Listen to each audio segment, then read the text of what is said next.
principales teorías sobre los átomos, para dar con justamente saber que el átomo tiene su núcleo, que el átomo tiene su nube electrónica y toda esa cosita. Más o menos, jóvenes, la idea del átomo nació en Grecia, entre los años 500 a 450 a.C., cuando los filósofos griegos Leucipo y Demócrito planteaban de que la materia se iba dividiendo cada vez en partes más pequeñas, haciendo una división finita que terminaba en una última división. Si bien es cierto, partimos de un cuerpo y lo vamos fraccionando, tendrá que llegar a una parte que no se puede dividir más, el cual llamaron simplemente el átomo. Quiero que entiendas que la palabra átomo es una palabra griega, que significa solamente sin división. Pero sin embargo, Aristóteles en ese entonces negaba la existencia del átomo, decía que no había átomo, no podía haber una última división. Decía, si nos trasladamos al mundo microscópico, verás que realmente ese supuestamente átomo también se separa en parte más pequeña, haciendo una división infinita, decía. Justamente por eso, jóvenes, hablar de Aristóteles decía que el cuerpo se iba separando, hasta terminar, bueno, no terminar, sino continuar en forma infinita, ¿no? O sea, en otras palabras, para Aristóteles no existe el átomo. Pero acá hay un pequeño detalle. Si bien es cierto, los filósofos griegos Leucipo y Demócrito decían de que el átomo era la última división de la materia, Aristóteles negó todo eso. Ahora, el gran auge filosófico de Aristóteles, porque recuerda que Aristóteles se basaba en 4 elementos: en el agua, en la tierra, en el fuego y en el aire. Justamente, muchachos, por su auge filosófico de Aristóteles tuvo que desterrar toda la teoría sobre el átomo. En otras palabras, Aristóteles dijo, no hay átomo, y todo el mundo dijo, bueno, no hay átomo, porque Aristóteles lo dice. Tuvo que pasar más de 2000 años para que volvieran a hablar sobre el átomo. Realmente, el inglés John Dalton, que por primera vez habla en base a un libro inclusive. Él edita su libro, su texto llamado El nuevo sistema de la filosofía química. En ese libro, jóvenes, todo sobre el átomo, saca una conclusión de 4 postulados importantes. En el primer postulado dice lo siguiente, veamos, de que el átomo sí, realmente es la última división de la materia. Es una esfera compacta, maciza, indivisible, indestructible, inclusive invisible. ¿Por qué le llama invisible? Porque era tan pequeño que no se podía observar. Para el amigo Dalton, la última división de la materia sí era el átomo. Era una esfera maciza, recuerda, compacta, indivisible, indestructible. En su segundo postulado dice, oye, si tú tienes 2 carbonos, estos 2 carbonos son completamente iguales. Si tú tienes un carbono y un nitrógeno, ellos son completamente diferentes. Y sobre todo, decía, en masas y propiedades. Para el amigo John Dalton, entonces 2 carbonos, 2 oxígenos, 2 azufres eran completamente iguales. Pero un carbono o un hidrógeno tienen que ser completamente diferentes. Claro, ¿qué hace recalque sobre lo que es la masa y las propiedades? El postulado dice, ¿no? El átomo permanece indestructible, el átomo no se puede destruir, inclusive en las reacciones químicas más violentas, no se puede destruir desde él. Significaba que si 2 átomos iban a destruirse, ¿no es cierto? No, a chocar, no chocaban, sino simplemente se desviaban nada más, porque el átomo era indestructible, no se puede destruir. El cuarto postulado dice, toda molécula se forma por una reunión de átomos, en una relación de números enteros y sencillos.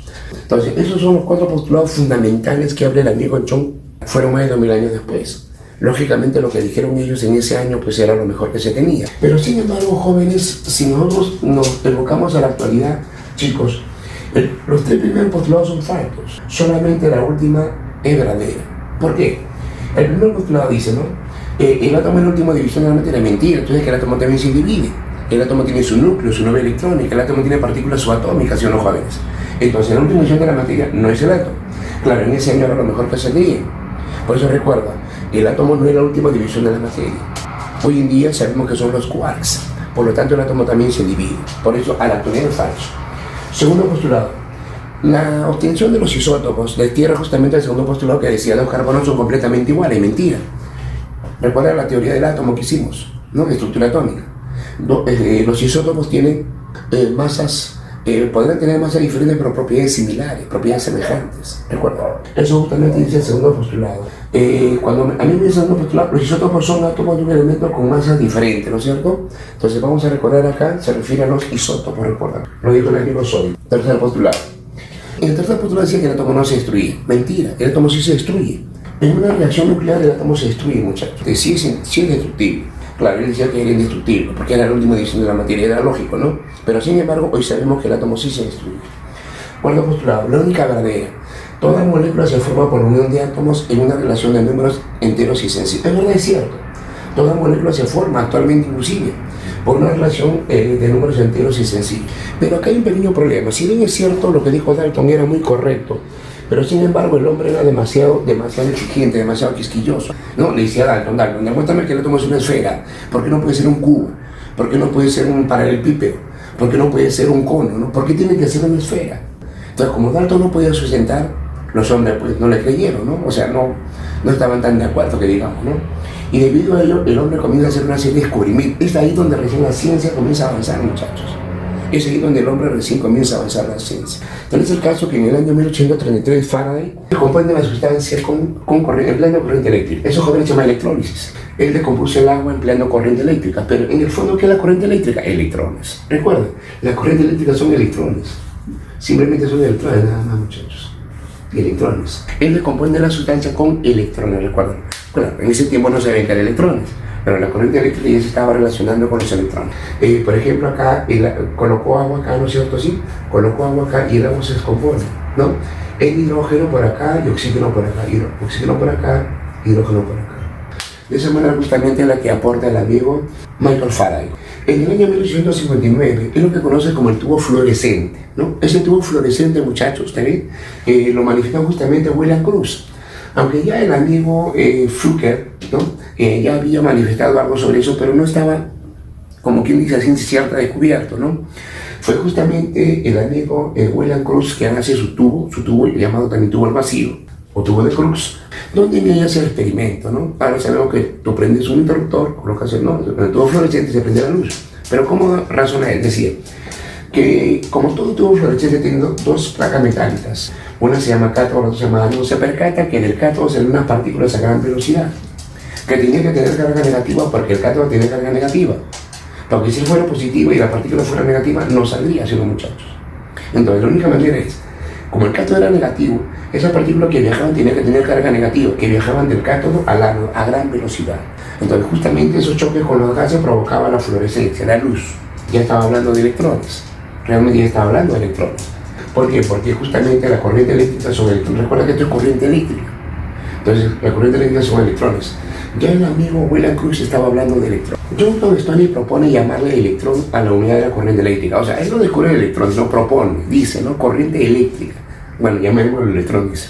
Stoney propone llamarle electrón a la partícula, ¿no es cierto?, de la corriente eléctrica.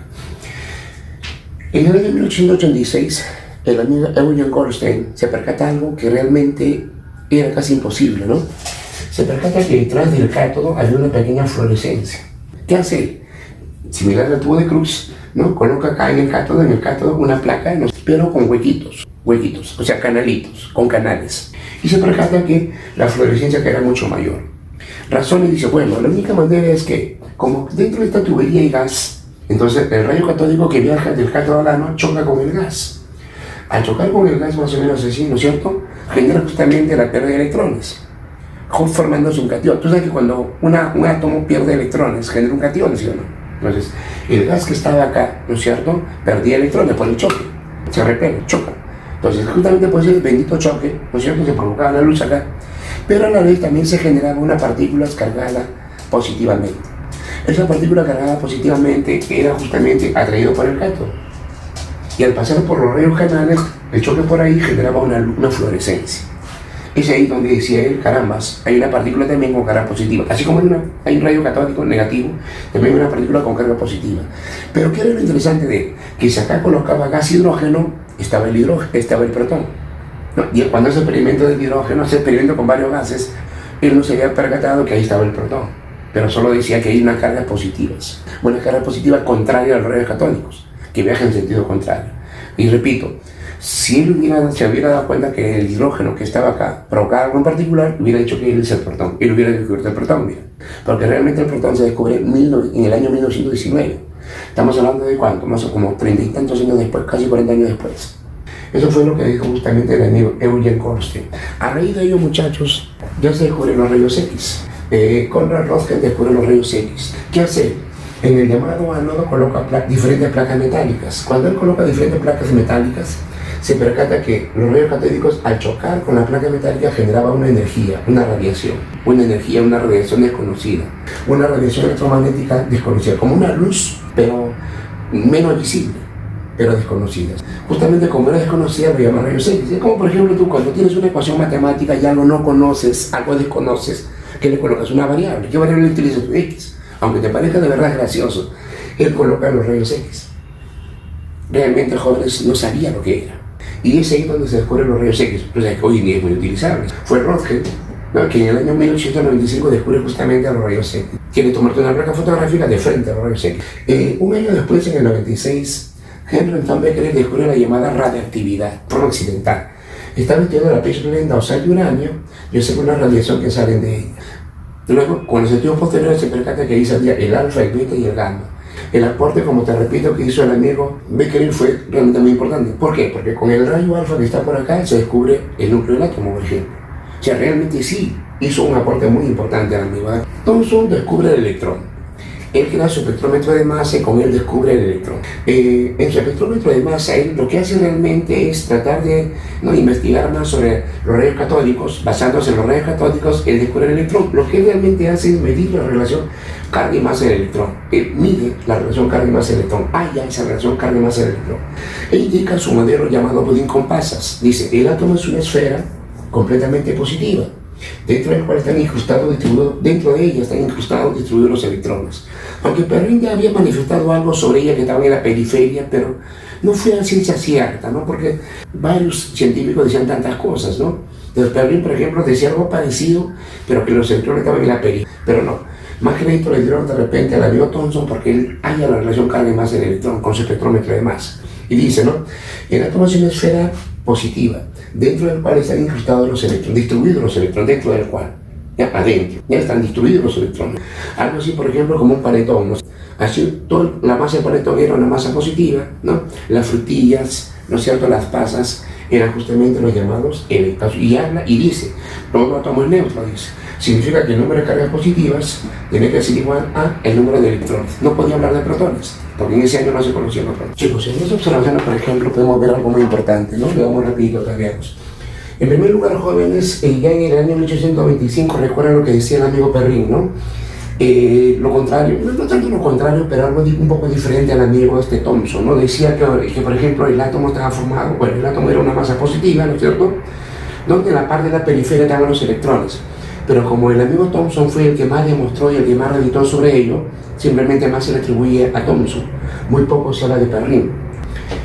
Después, jóvenes, si bien es cierto, Thomson solamente descubre o halla la relación, mejor dicho, carga sobre la masa del electrón, pero es el amigo justamente Millikan, Robert Andrews Millikan, quien halla a través del experimento de la lata de aceite, halla la carga del electrón. Y con él se da completamente por descubierto al electrón. Por eso el electrón se le atribuye bastante al amigo Thomson. Posteriormente viene Rutherford, ¿no? Y el amigo Rutherford, ¿qué hizo? Colocó delante una lámina de oro y bombardeó con las partículas alfa, ¿no? Y así sabía que la partícula alfa era positiva. ¿Qué se suponía? Que al ir la partícula alfa sobre una lámina de oro que se sabía que era recontra compacto, tenía que rebotar todas las radiaciones, ¿sí o no? Pero ¿qué hace? La mayoría pasa libremente y dice, pucha, que el átomo es hueco, dice. Si pasa libremente, porque el átomo es hueco. Pero como algunos comienzan a ser desviados, decían, pucha, entonces el átomo tiene que estar formado por una parte central muy compacta, muy dura, muy densa, para que puedan rebotar las partículas, ¿no?, con suma facilidad, y eso viaja a gran velocidad. Entonces el átomo tiene que tener una parte central positiva, muy compacta, muy dura, el cual él lo llama núcleo. Tiene que ser positiva para que repele a la partícula positiva también. Uno que otro comienza a ser desviado. Es ahí donde dice que el átomo es como un completo vacío. En base a eso ya imita su postulado y dice, en el primer postulado, el átomo está formado por un núcleo positivo y los electrones que viajan a su alrededor en forma indefinida, circularmente en forma indefinida. En el segundo postulado dice, el átomo es como un completo vacío. El átomo es como un completo vacío, porque la mayoría pasa libremente. De tal manera que el tamaño del átomo, comparado con el tamaño del núcleo, era aproximadamente 10.000 veces. En el tercer postulado dice, este átomo es como un sistema planetario en miniatura. Así como los planetas giran alrededor del Sol, el electrón gira alrededor del núcleo. Por eso se llama sistema planetario en miniatura. Y justamente, jóvenes, genera una inconsistencia, porque como era normal pensar, él es positivo, él es negativo, el electrón es negativo, se supone que positivo y negativo se atraen, ¿sí o no? ¿Qué manifiesta él? No puede sustentar eso. ¿Qué dice? Bueno, simplemente manifiesta de que el electrón viaja circularmente en forma definida, pero no puede manifestar el por qué no cae el electrón hacia el núcleo. Porque en un momento llega a decir que para que no caiga el núcleo tiene que tener una gran velocidad. Si va a tener una gran velocidad tiene que perder energía. Y si pierde energía, tiene que disminuir su velocidad. Por lo tanto, poco a poco tendrá que disminuir su velocidad hasta que llegue al núcleo, mira así. dibujando una espiral. Entonces justamente como no pudo resolver eso, fue Bohr el que profundiza más el estudio sobre ella. Y Bohr, basándose en la teoría, agregando a la teoría de Rutherford, agregando la luz, la energía, habla sobre su modelo atómico de Bohr, pero habla solamente para el átomo de hidrógeno, recuerda, solo para el átomo de hidrógeno. En el primer punto dice así, el electrón viaja, porque él habla del hidrógeno nada más. El electrón viaja circularmente de forma indefinida, pero no está en cualquier lugar, sino que está en un nivel estacionario. ¿Qué significa nivel estacionario? De energía constante. En el segundo postulado dice, no está en cualquier distancia del núcleo, sino a una determinada distancia, el cual lo llama radio atómico, ¿no? Porque era una circunferencia. Entonces, está en una distancia llamada radio atómico. Inclusive da una ecuación para ir al radio, dice, ¿no? El radio va a ser igual a una constante, la constante de Bohr, el radio de Bohr, multiplicado por n al cuadrado, donde el radio de Bohr era 0,529 angstrom, bueno, algunos lo redondean, 0,53 angstrom. Si yo quiero hallar el radio del primer nivel, o sea, del átomo, su radio del primer nivel, simplemente sería n igual a 1. Al cuadrado 1 por 0,53 sería 0,53 angstrom. Si yo quiero hallar el radio del segundo nivel, n era 2, al cuadrado 4. 4 por 0,53 era 2,12 angstrom. O sea, él podía reemplazarlo nada más. Buen aporte para mi amigo Bohr. Ahí está el radio, mira. En el tercer postulado, jóvenes, habla de la energía. Y dice, mientras que un electrón está en una misma órbita, no absorbe ni emite energía, porque dicho nivel está cuantificado, o sea, puede saber cuánto vale, está cuantificado así. La energía va a ser igual a eso 0 sobre n al cuadrado, era ahí esa ecuación matemática, donde n una vez más es el nivel, y eso 0 vale menos 13,6 electronvoltios, o si lo deseas también, menos 313,6 kilocalorías sobre mol. Pero bueno, realmente más se emplea el 13,6 electronvoltios. Por ejemplo, si yo quería la energía en el primer nivel, n vale 1, al cuadrado sigue siendo 1. Sería menos 13,6 electronvoltios. Si yo quiero hallar la energía del segundo nivel, n vale 2, al cuadrado 4, menos 13,6 sobre 4 es menos 3,4 electronvoltios. O sea, él podía hallar la energía, ¿te das cuenta? En el cuarto postulado dice, mientras que un electrón está en una misma órbita, no absorbe ni emite energía, pero si va a pasar a niveles superiores, de inferior a superior, tiene que absorber energía, porque conforme te alejaba del núcleo, la energía era mayor. Y la ecuación lo dice. Por lo tanto, entonces, si va de inferior a superior, absorbes energía. Si va de superior a inferior, liberas energía. Ahora, esa energía, ¿cómo lo hayas? Por esta ecuación que está acá. Solo está el final inicial nada más. Acá está. Solo está el final inicial nada más. Eso es lo que realmente atribuye bastante el amigo. De repente, sexto modelo, sí que es familiar, ¿no?